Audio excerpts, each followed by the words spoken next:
Number 23 क्या कहता है? अच्छा, आप लोग मार्क करते हुए चल रहे हैं ना बुक में? आई होप सभी लोग बुक में मार्क करते हुए चल रहे हैं कॉन्सेप्ट्स को। रूल नंबर 23 कहता है बेटा, कुछ वर्ड्स होते हैं जो हमेशा पेयर में आते हैं। There are certain words which always come in pairs. कौन कौन से वर्ड्स हैं जो हमेशा और हमेशा पेयर में आते हैं? सेल्डम। सेल्डम मीन्स बहुत कभी कभी। इसके साथ क्या आता है? और नेवर। सेल्डम। अगर इफ लगा होता है तो क्या आता है? एवर। लिटिल। अगर और लगा होता है तो क्या आता है? लिटिल और नथिंग। अगर इफ लगा होता है तो क्या आता है? Little, if, anything. हाँ, जिन बच्चों के पास बुक नहीं है कोई प्रॉब्लम नहीं है बेटा, आप लोग नोट करते हुए चले, कॉपी मतलब नोट जरूर बना लेना। सेल्डम का मीनिंग होता है ना के बराबर। ना के बराबर या कभी नहीं, ना के बराबर या बहुत कम कोई चांस पड़ा तो। लिटिल का मीनिंग होता है ना के बराबर, ना के बराबर या बिल्कुल भी नहीं, ना के बराबर और अगर हो तो बहुत थोड़ा सा। हमेशा याद करना ये 4 पेयर्स हमेशा एग्जिस्ट करेंगे। बहुत बार एग्जाम में देखो क्वेश्चन कैसा आता है, एग्जाम में क्वेश्चन के हिसाब से बताती हूँ। एग्जाम में क्वेश्चन आता है सेल्डम और ever did he come to my house. इस सेंटेंस में बताओ गलती क्या है?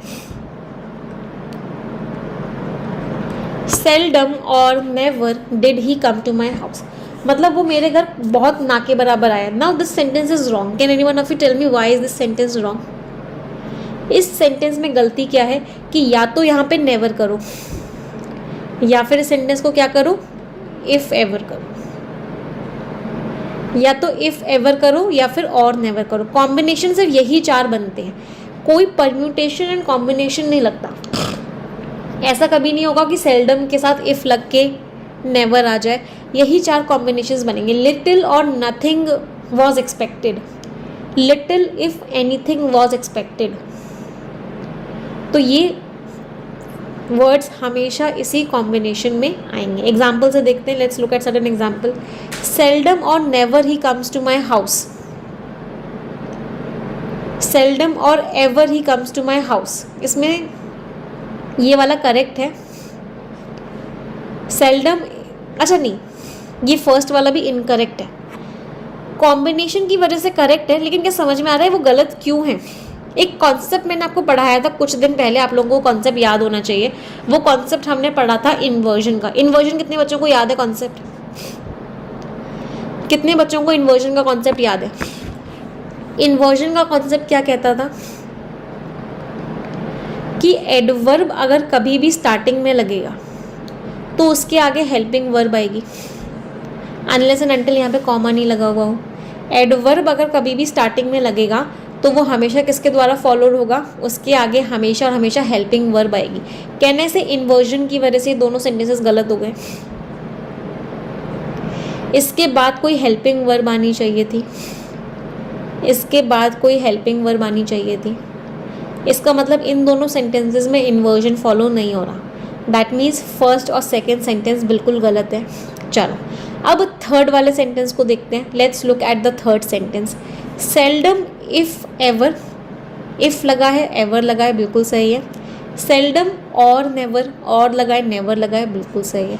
तो कहने से थर्ड और फोर्थ बिल्कुल सही है। इन दोनों के बाद क्या लग रही है?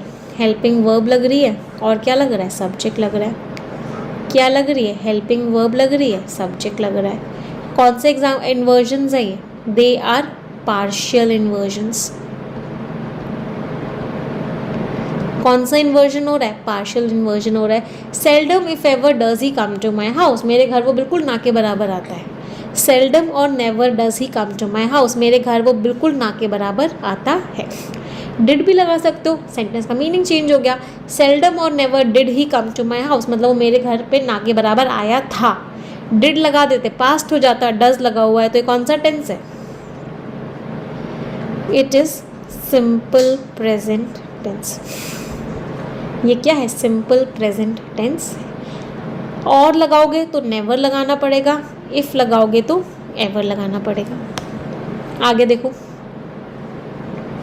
लिटिल के साथ भी वही होता है, लिटिल लगाओगे, और लगाए तो नथिंग आएगा, इफ़ लगाए तो एनीथिंग आएगा। इफ़ के साथ नथिंग नहीं आ सकता, और के साथ एनीथिंग नहीं आ सकता। मुझे इस टेबल पे कुछ भी नहीं मिला। आई कैन फाइंड लिटिल और नथिंग ऑन दिस टेबल। मुझे इस टेबल पे ना के बराबर चीज़ मिली है, कुछ भी नहीं मिला। क्या समझ में आ रहा है फर्स्ट और सेकंड सेंटेंस सही क्यों है और थर्ड और फोर्थ गलत क्यों है?